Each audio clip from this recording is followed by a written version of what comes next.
Сәлем достар, менің есімім Қайырбек, химия пәні мұғалімі. Бүгін біз сіздермен 16 топ элементтерінің қасиеттерін қарастырамыз. Оларды біз халкогендер деп те айтамыз.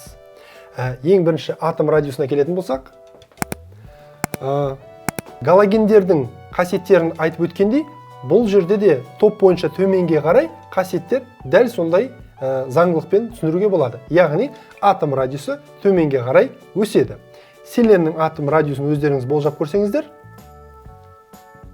ол 0,12 нанометрге тең. Ал электр терістілікке келетін болсақ, ол да топ бойынша төмен түседі. Яғни теллурдың электр терістілігі 2,1-ге тең.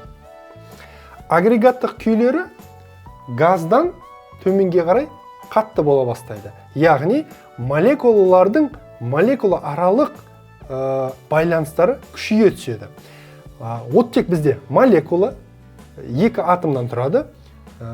Сондықтан ода 16 электрон бар.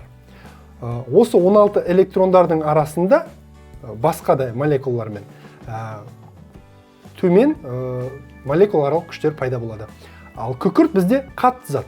Бұл қатты зат болғанымен, оның да молекуласы 8 атомнан тұрады. Онда әрбір атом 16, яғни 128 электроны бар. Сондықтан оның оттекке қарағанда молекулааралық күштері күштірек болады. Сондықтан оның агрегаттық күйі қатты. Селеннің формуласы да 8, яғни оның электрондары күкірттен жоғары болғандықтан, ол да қатты агрегаттық күйде кездеседі. Теллур бізде металдық қасиеті жоғарырақ. Яғни оның құрылымы металдық кристалл торынан тұрады. Полонийде металдық кристалл тор, сондықтан оның да агрегаттық күйі қатты болмақ. Балқу температурасына келетін болсақ, балқу температурасы бұл да молекула аралық күшке байланысты.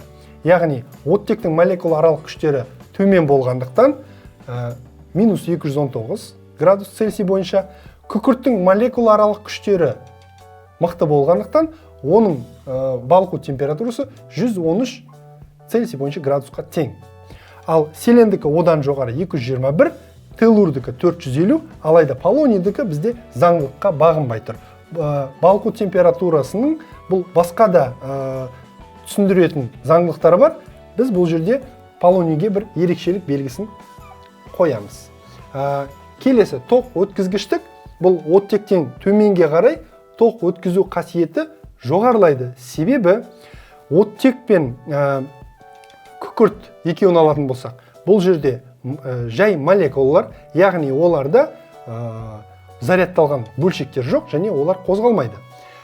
Яғни екеуі электр тоғын өткізбейді. Ал селен жартылай өткізгіш, яғни қалыпты жағдайда ол өткізбейді, себебі оның да молекуласында зарядталған бөлшек жоқ. Алайда жағдай өзгерген кезде ол өткізгіштік қасиет көрсете бастайды. Теллур бізде қатты, яғни оны біз металдық қасиетін жоғары деп айттық, сондықтан оның өткізгіштігі селеннен жоғары. Полонийдікі одан да жоғары.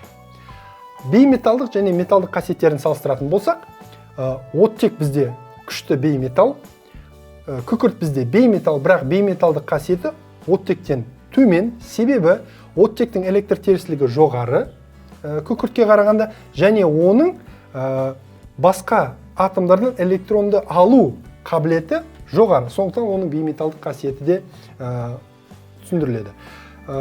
Селенді алатын болсақ, ол да бейметалл, алайда күкіртпен салыстырғанда оның бейметалдық қасиеті төмен.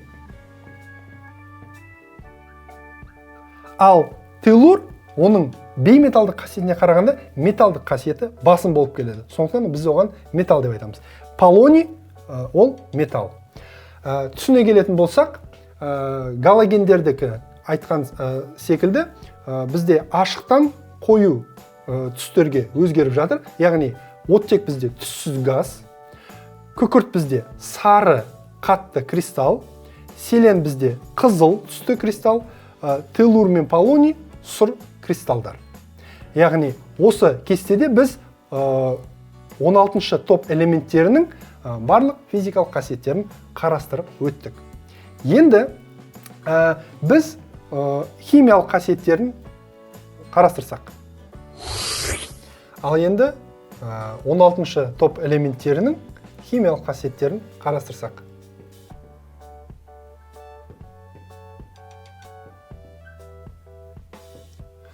Бірінші, бұл біз 16-шы топ элементтерінің жоғарғы атомдарының, бұл күкірт немесе оттек, бұл 16-шы топ элементтерінің күшті бейметалдары. Яғни бұлардың тотықтырғыш қасиеті жоғары. Сондықтан олар металдармен жақсы түседі, оларды тотықтырады. Мыспен қыздырған кезде күкірт мыс сульфидін түзіп, бізде мысты тотықсыздандырды. Ал бейметалдармен, мысалға сутекпен қыздырылып реакцияға түскен кезде күкірт сутек газын түседі. Бұл газдың улы және иісі өткір екенін білеміз. Сонымен қатар күкірт оттек сияқты электр терістілігі жоғары элементтермен тотықсыздандырғыш қасиет көрсетеді. Мұнда күкірт тотықтырғыш қасиет көрсетеді, себебі оның электр терістілігі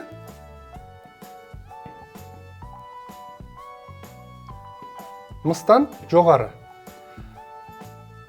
Сутектің де электр терістілігінен жоғары. Ал оттектен электр терістілігі төмен болғандықтан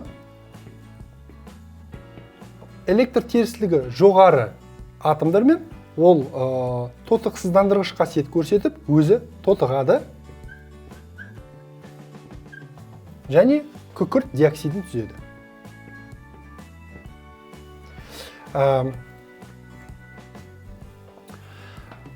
Сонымен қатар хлормен де реакцияға түсіп,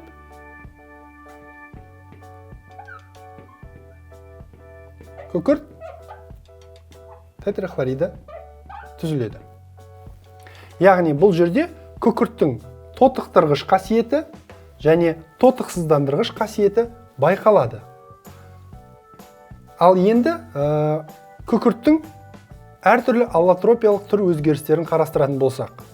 Күкірттің 30-ға жуық аллотропиясы бар, бірақ біз оның 3-ін ғана қарастырамыз. Олар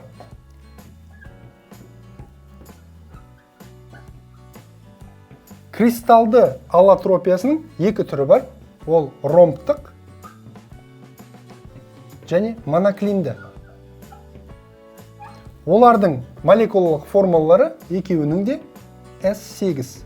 Яғни бұлар сары қатты зат, ең тұрақты аллотропиясы ол ромбтық. Қалыпты жағдайда біздің байқайтынымыз бұл күкірттің сары ұнтағы ромбтық аллотропия түрінде кездеседі. Ал егерде біз осы ромбтық аллотропиясын алып, қыздырып, салқын суға салып жіберсек, ол пластикалық формаға өзгереді. Яғни пластикалық аллотропиясы пайда болады.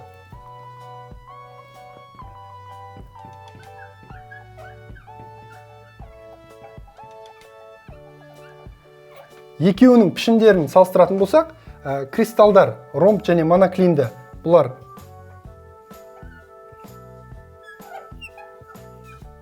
мындай тәріздес болады. Ал пластикалықтың формасы тізбекті болып, ұзын шексіз полимер түседі. Яғни, кристалдық біз ромбтық аллотропиясын сары екенін білеміз. Қыздырған кезде пластикалық ұзын тізбекке айналады.